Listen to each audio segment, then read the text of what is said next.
प्रणाम. मी अनिता कोहली तुमचं माझ्या ब्लॉगमध्ये खूप खूप स्वागत करत आहे. आज करणार आहे मी देवाची अंघोळ.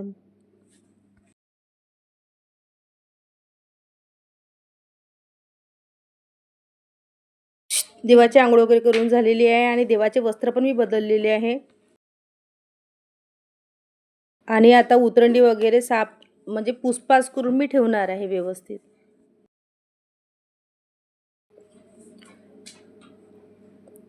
इथे सगळं पुसून वगैरे झाले आणि मी हे उतरंडी ठेवत आहे आता व्यवस्थित.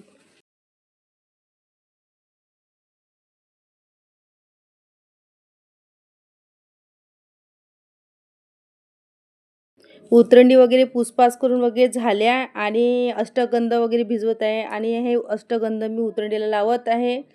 परत त्याच्यामध्ये कुंकू वगैरे लावत आहे उतरंडीला आणि हळद पण लावत आहे उतरंडीला. आणि त्या उतरंडीचं झालं आहे सगळं पूजा करून. आता मी देवाला ठेवत आहे मंदिरामध्ये. सगळे देव ठेवत आहे. आणि हा बघा, हा नवीन विशेष आणलेला आहे जाळीच्या देवावरून. कसा वाटला मला कमेंट करून नक्की सांगा.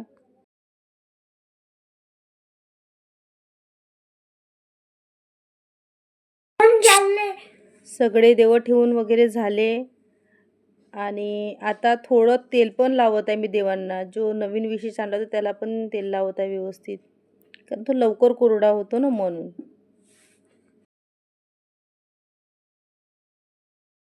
देवाला तेल वगैरे लावून झालेलं आहे आणि आता मी इथे लावत आहे देवांना अष्टगंध.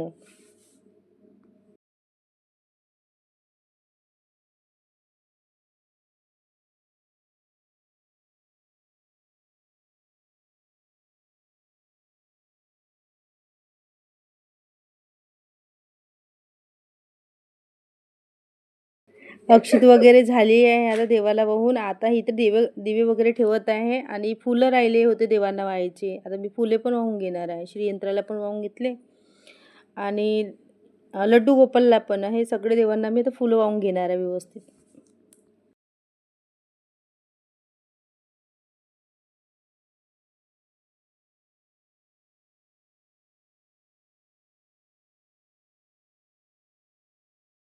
फुलं वगैरे झाले आहे देवाला वाहून आणि आता हे थोडं डेकोरेट करणार आहे मी देवांना फुलांनी. थोडं थोडं म्हणजे व्यवस्थित छान दिसतात फुलं वगैरे वाहिले म्हणजे देवांना. इथे मी आता देवाला ओवाळून घेत आहे. एक आहे तुपाचा आता इथे वाटी वगैरे मी लावून घेणार आहे. धूप वाटी हे ओवाळून पण घेतलेली आहे. आता ह्या धूप वाटीमध्येच मी कापूर पण लावून घेतलेला आहे. आता हे सगळं झालेलं आहे पूर्ण पूजा वगैरे. आता मी देवासाठी उपार करणार आहे, म्हणजे शेवडीच्या वगैरे उपार करणार आहे.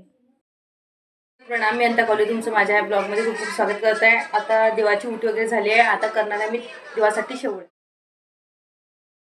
पाणी वगैरे तापत ठेवलेलं होतं. आता मी त्याच्यामध्ये शेवळ्या टाकणार आहे. हे पण आणि दूध पण मी गरम करून घेणार आहे. गॅस वगैरे केली सुरू आणि शेवळ्या झाल्या आहे बघा. आता याच्यामध्ये मी दूध टाकून घेणार आहे. शेवळ्या वगैरे काढल्या, दूध टाकून घेणार आहे आणि त्याच्यामध्ये साखर पण टाकून घेणार आहे. थोडी साखर पण टाकलेली आहे याच्यामध्ये. दूध शेवळ्या वगैरे तयार झालेले आहे. आता मी देवांना उपार करून घेणार आहे देवाला. इथे ग्लास वगैरे ठेवला आणि हे बाजूला केलं म्हणजे जळणार नाही. आणि मी थोडंसं पाणी फिरून घेणार आहे देवासाठी. उपार वगैरे टाकून झालेला आहे आणि हे बघा किती छान वाटते, अशी फ्रेश पूजा. सगळं व्यवस्थित दिसत आहे.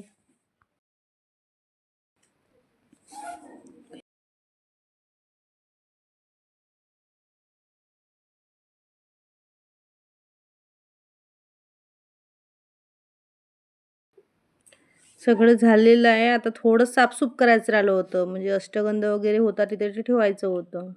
झालं सगळं. देवाला उपार पण झाला, दंडवत पण झालं आणि ह्या नैवेद्य उचलायचे आता इथून. हां, मी विसरली. हे आहे कापूरदानी, याच्यामध्ये मी कापूर टाकला. हा होता बुधवारचा व्हिडिओ. मला कमेंट करून नक्की सांगा कसा वाटला आजची पूजा आणि लाईक, शेअर, सबस्क्राईब करायला विसरू नका. दंडवत प्रणाम. थँक्यू.